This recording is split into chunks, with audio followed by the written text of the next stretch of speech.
Welcome back. My name is Jack Burgess. What I want to talk about this time is details. Details can be a lot of fun. I think there are modelers that say my layout will never be done because I can always add more details. I actually added details as I was making each scene.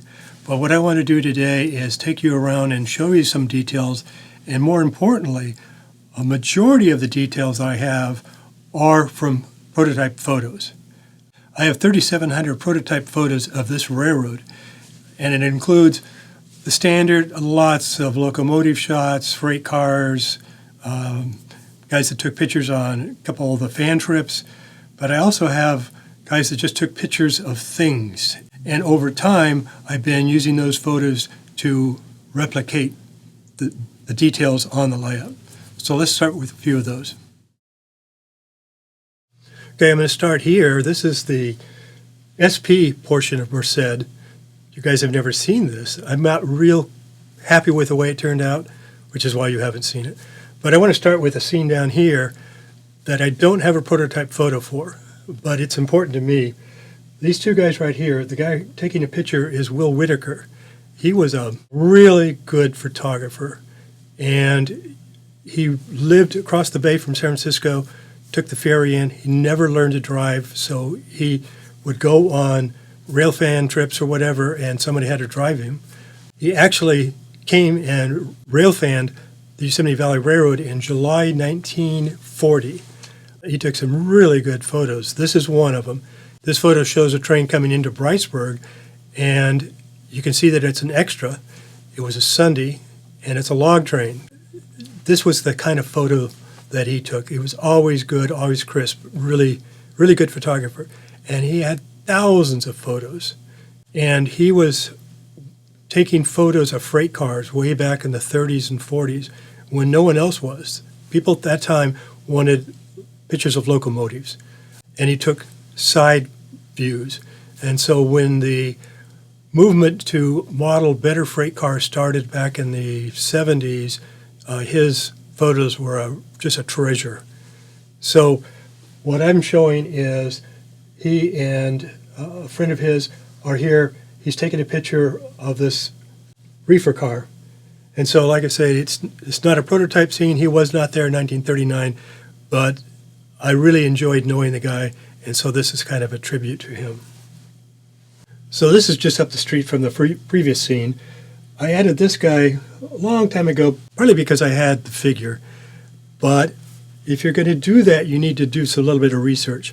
I had posted this online, and I had some people that knew about the military. I was never in the military. And they told me the blue uniform on a sailor in the summer is the wrong outfit. And more so, this is before the war, and so that was another problem.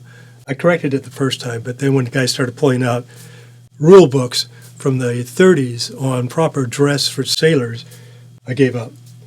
What's also interesting, though, is I have stop signs around. This one is a photo of a real stop sign from this era. They actually had little reflectors all around the stop sign to make up the letters so that it would shine at night, unlike today where they have Scotch-Lite reflective materials. So this is the correct stop sign. And, of course, I added street name signs. So this is Highway 99. Now there's a freeway instead. But this was the main highway through Merced at the time. The YV came in, crossed the highway, and went into the interchange with the Southern Pacific. They interchanged both freight cars and, during the summer, Pullmans. They would come off of the train coming up from Los Angeles and a train coming down from Oakland, San Francisco. They would come in here at 5:30 in the morning. The YV would come in, pick up Pullman, and then take those people up to Yosemite. So there's lots of details right here which I wanted to model. They show up in a photo that was taken by Al Rose from this building, looking this direction. And you can see the crossbucks. Another thing that I find interesting is if you look at the photo, you see stop bars on both sides in two lines. Today we have one line here and one line here. This is wasted paint because if you can't see it, it's the train is in the way. So I modeled that. There's also a little sign right here, which is a speed limit sign. And then right here is a little round sign. And I thought about that for a long time. What was that sign? Well, there's also a billboard here, and it's for a cafe that's just down the road. And I finally realized that is a service sign. This next scene is also in Merced, and I've always been a fan of Dorothea Lange's photos. During the Depression, the federal government hired artists, photographers, and so forth, especially photographers, that roamed all over the United States taking pictures. It kept them employed, and it also gave us this huge amount of photos documenting what was going on at the time. And this is one of her photos. It's a very, very popular photo. It was taken down on the border of California, where California intersects Arizona. And you'll notice there's a shadow on the left-hand side. That's not the whole photo. This is a cropped version. In the real photo that she took, there is a sheriff's deputy telling these people to turn around and go home. They didn't want them in California. So that was what was going on. I modeled 1939. In 1939, Grapes of Wrath came out, which is a fictitious story of a family coming to California. It won a Pulitzer Prize for fiction. The book came out in 1939, and the movie came out in 1940. So we see this family. The details on it are from about 4 or 5 photos that I purchased that were all taken by Dorothea Lange. So they actually have an Oklahoma license plate on the car, and they have a flat tire. Here's the father looking at the flat tire, the son, grandfather, the mother over here. On the top is their mattress with the boards to support the mattress. Back here, this was really typical, and all these details were taken from actual photos. I didn't dream this stuff up. So they have a little platform back here. They have more stuff on the back platform. They have a box here on the running board, some stuff up here. And there's another photo that Dorothea Lange, which I was told is very popular, and I think it's called The Goat in the Box. I can't find my copy, but it shows a car back in New Jersey or someplace, headed to California, and they have a full-size goat in a box barely bigger than the goat tied to the running board. So that's what I've got here. I've got some chickens on the running board. So this was a fun project. It's all based on what was really happening, especially in California, in the Central Valley. So it was a fun project. And if you look over here, you can see the dog is smelling. And so it kind of tells a story. So now I want to point out some things that are more like details you would expect. And the first one is this little sign right here. And surprisingly, I actually have 2 prototype photos of that sign. Since I had a photo, I had to model it. I know I waited until we got computers and so forth to do this particular sign. But what's also the rest of the story is way back in the 70s, I got a call from an independent producer, videographer, that wanted to do a regular movie, based on the YV and what would have happened if the YV had not been abandoned. And he worked on this thing for a long time. He would call me every year, ask me, is there a place that I could videotape that looks like this or whatever? And it's a very strange movie. It's called The Color of a Brisk and Leaping Day. I asked him one time at a showing of it what the title meant, and he wouldn't answer. It's an interesting movie. It's kind of strange, but he really, really worked to get this thing as good as he could. And sometime, I guess I was talking to him about props or something, and I sent him the photo of this sign. And he had a studio in Hollywood make a replica. And long after the movie came out, he was here. I guess it was when they were going to convert it to DVDs or something. And he brought the sign up, and so now I have the sign outside. It's really weathered because it was not designed to be outside for 40 years, but it's kind of cool to have.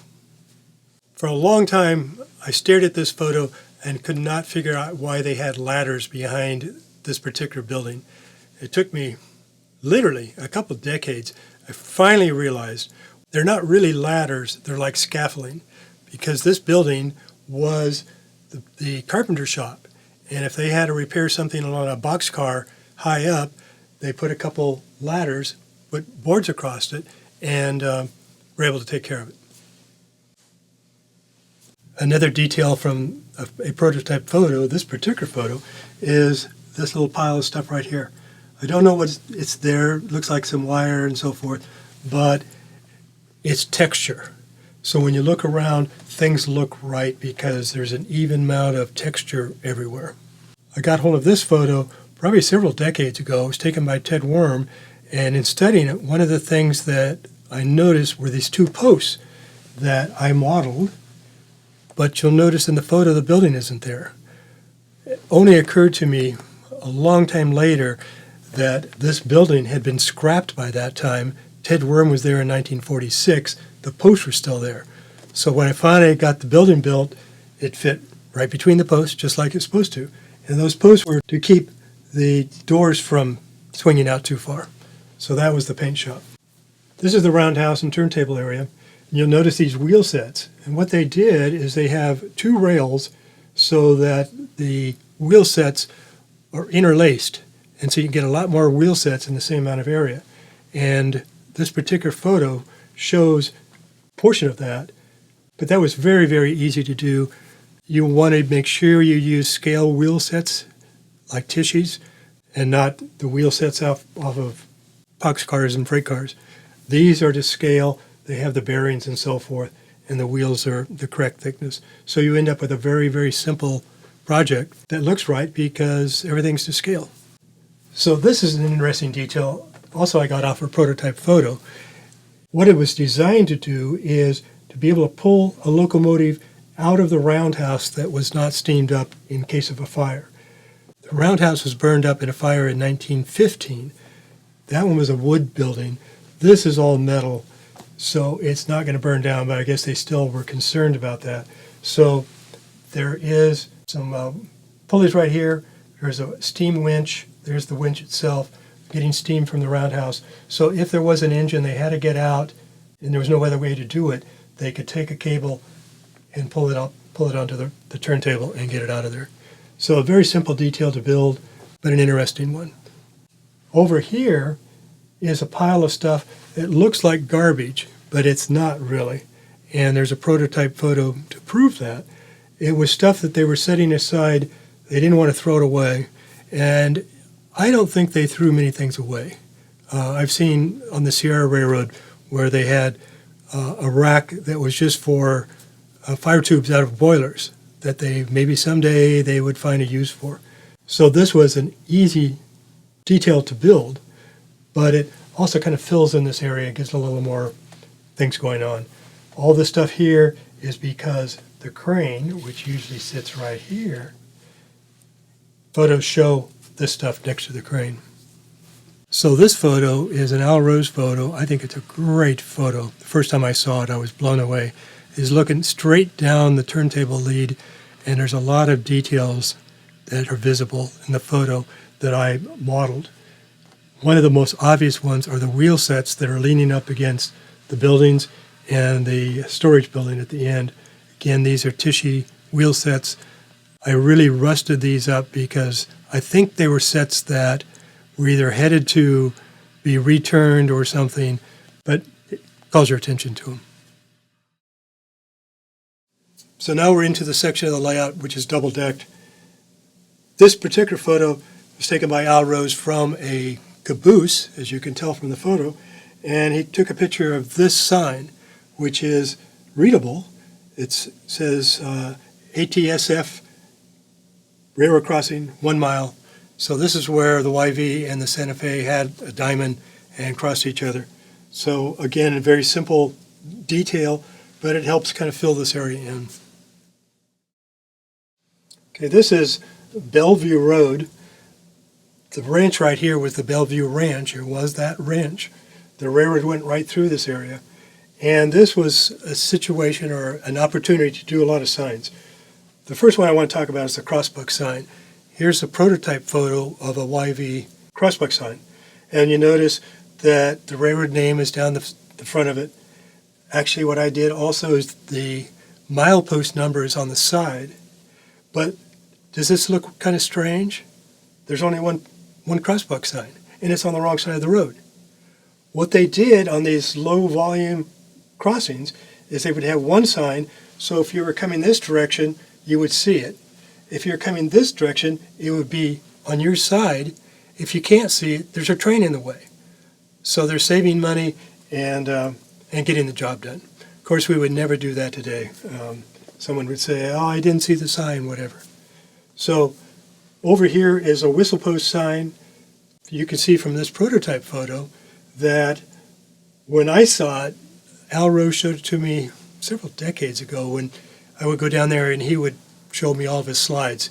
And on the way home, I made a note that the back side of the signs is boxcar red, the back and the edges. The front is white. I had to repaint all of my whistle post signs to match that. Over here is a milepost sign. I don't have them all over. I kind of put them where I need a little more texture. So you'll see some here. And of course, if I had them the proper distance apart, 1 mile, that would be 2 or 3 of them on the entire layout.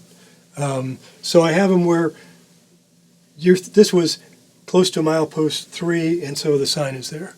One last sign is the station sign.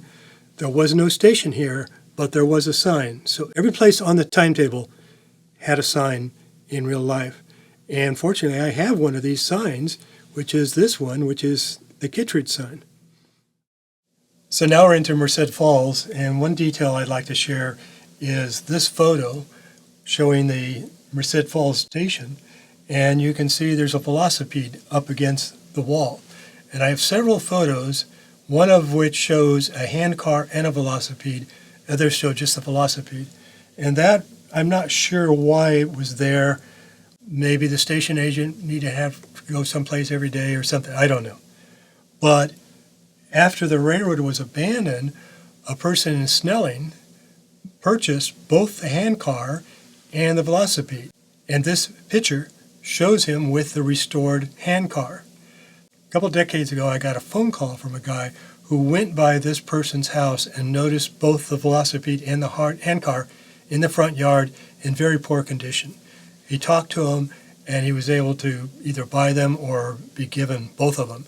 And he restored them. He was a woodworker. And so he called me because they were moving from a house to a condo, didn't have room for them, wanted to know if I would buy them. And I arranged for the group at Ardenwood that I'm involved in to take the handcar, and I took the velocipede.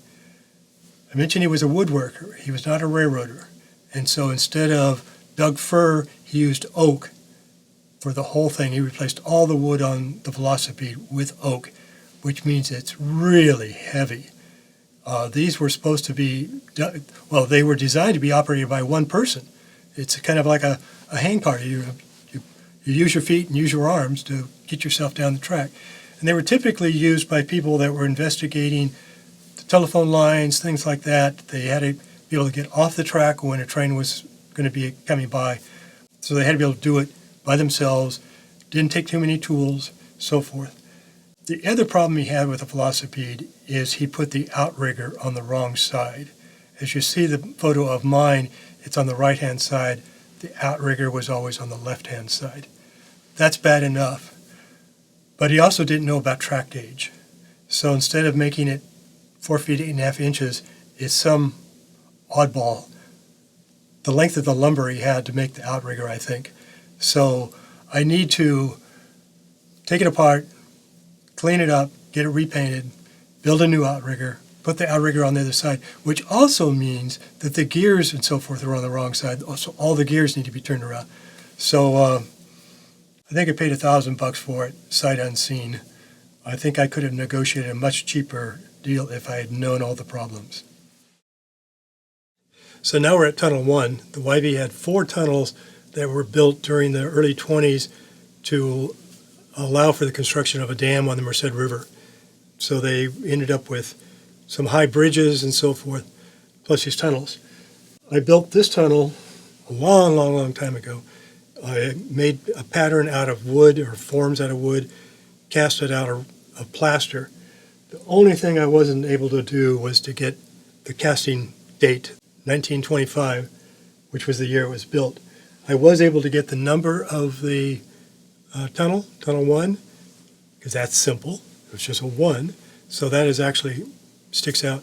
If I were to build this today, I would design the whole thing in 3D and print it, because you can do all of those details in 3D, which you couldn't do those days. I had this particular photo for a long time, and it showed a pipe down here. This was during a rail fair. Everybody's waiting for the train to come out of the tunnel, and I didn't know what the wire was for, but I modeled it. Then I got this photo, and I found out this was a flange oiler or flange greaser right here. So I changed this, added that to it, so that's correct now. So we finished looking at details on the first level. Next time we'll do the second level with more ideas, but I want to leave you with a couple thoughts. First, keep in mind that I mentioned that I have 3,700 photos of this railroad. Not all of them are great photos, but they might show details. The same ideas can be transferred to another railroad if it's the same era, or if it's a later era, maybe there's other signs and so forth. Likewise, if you're modeling a freelance or a proto-freelance layout, the same ideas can apply. The same need to store things, to have wheels returned, where do you put wheel sets, so forth. So give that some thought. And with that, I'll see you next time.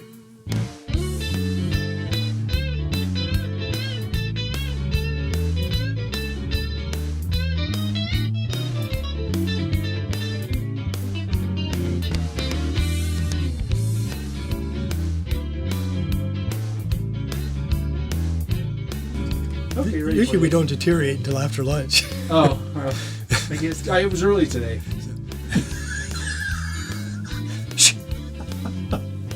You gotta stop laughing. In like Nancy. Like numbnuts. Okay.